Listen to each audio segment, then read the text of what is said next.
안녕하세요, 여러분. 오늘은 조금 반도체 산업에 대해서 자세히 얘기해 보도록 하겠습니다. 최근 삼성전자와 SK 하이닉스 반도체 실적이 흑자로 돌아서면서 우리나라 반도체 시장에도 다시 봄이 오는 게 아닌가 하는 기대가 참 많습니다. 관련 기사들도 참 많고요. 반도체 주가도 조금씩 다시 요동치기 시작했습니다. 그러나 이런 기사들을 보고 단순히 '아 반도체 시장에 봄이 시작됐구나. 다시 코로나 때처럼 삼성전자와 SK하이닉스들이 우리나라 주가를 이끌어 주겠구나.'라고 그냥 단순하게 생각하시면 절대 안 됩니다. 지금 반도체 회사들 중 우리나라 반도체 1위 기업 삼성전자의 상황을 대표적으로 보면서 반도체 시장을 쪼금 냉정하게 평가해 보고 향후 우리가 시장을 어떻게 바라보면 될지 쪼금 이야기해 보도록 하겠습니다. 우선은 반도체 산업이 어떻게 하면 회복이 되는 것인가? 단순히 뭐 가격이 좀 올랐다고 좀 잘 팔린다고 회복이 되는 것이냐? 그리고 반도체 산업의 회복이 지금 그러면 온 것이냐? 그리고 만약 반도체 주식을 당신이 들고 있다면 어떻게 해야 되는지 쪼금 제 의견을 간단히 얘기해 보도록 하겠습니다.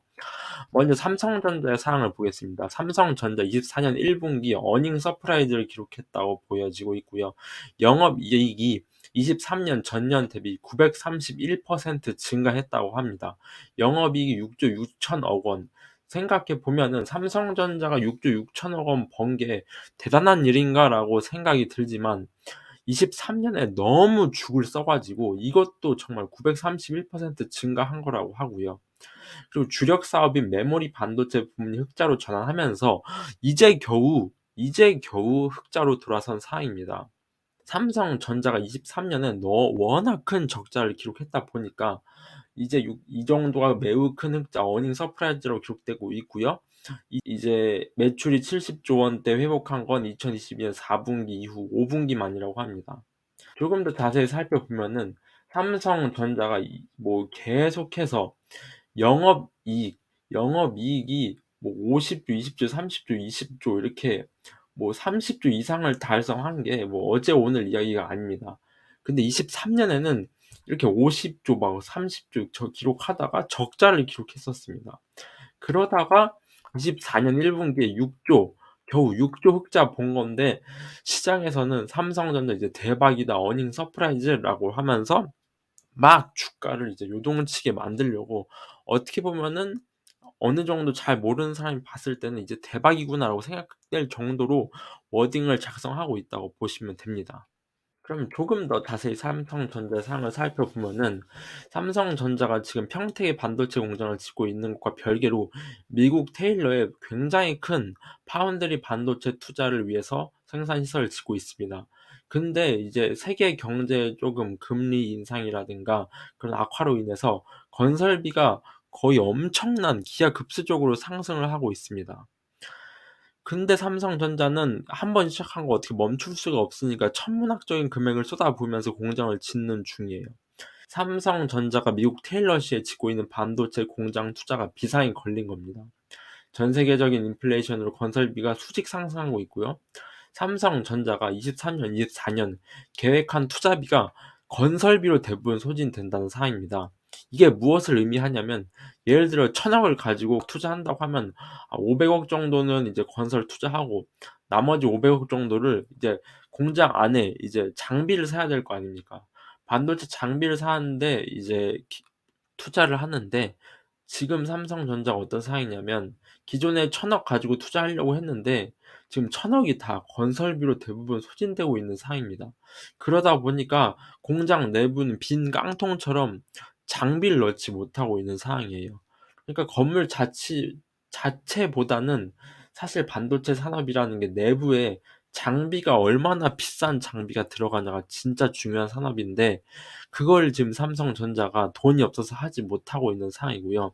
그러다 보니까 설비 투자가 지연되니 사업 계획이 변경되고 투자해야 될 때 첨단 기술에 투자를 해야 되는데 그걸 못 하다 보니까 점점 기술력에서도 1 등이 못 되고 있는 상황이고 점점 SK나 TSMC 이런 회사들에 뒤처지고 있는 상황이고 중국 회사들도 점점 반도체 기술을 따라오고 있습니다.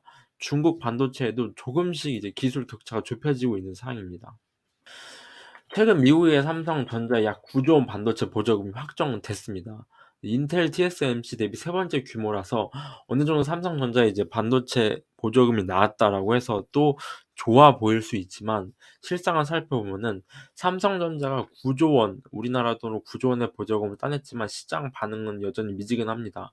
삼성은 170억 달러를 원래 처음에 투자를 계획하고 발표했어요. 그런데 미국의 반응이 뜨뜻미지근하다 보니까 삼성전자도 "더욱더 투자하겠다. 더욱더 투자하겠다. 그러니까 미국 너네 우리한테 보조금 주겠다고 한 거 절대 잊지 마."라고 하면서 어느 정도 어필을 한 겁니다. 그렇게 되다 보니까 결국 삼성전자가 미국에 23조 원에서 약 55조 원까지 투자금을 늘린 거예요.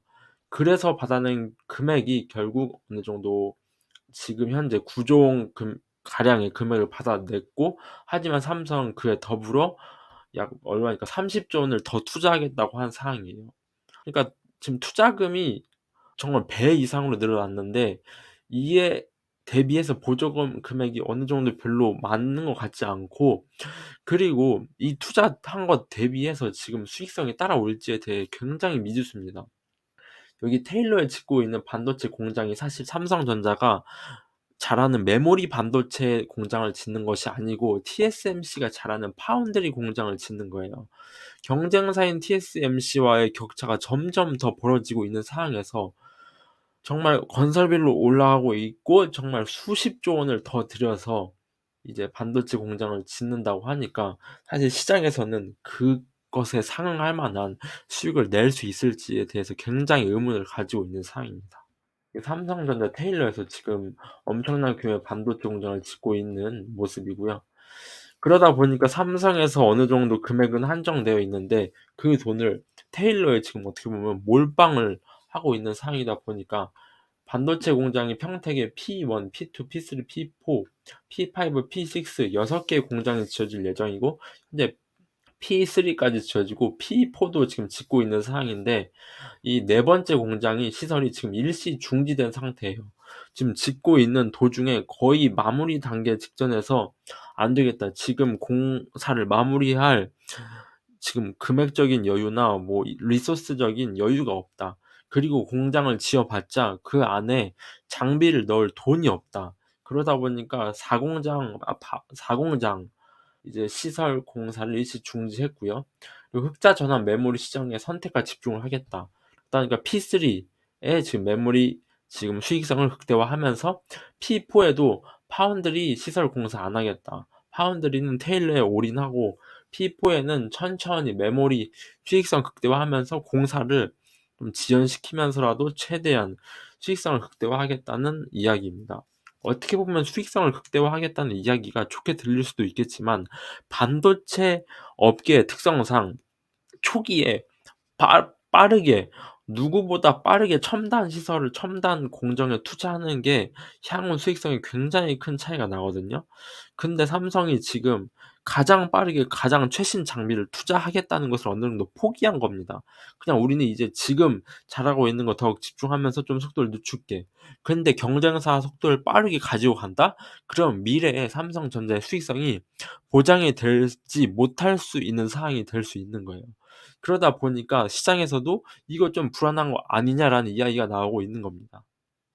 삼성전자와 TSMC 연도별 시가총액을 비교해 보겠습니다. 점점 격차는 벌어지고 있어요. 점점 격차는 벌어지고 있는 상황에서 삼성전자는 점점 더 돈이 없고 투자를 지연시키고 있는 상황입니다.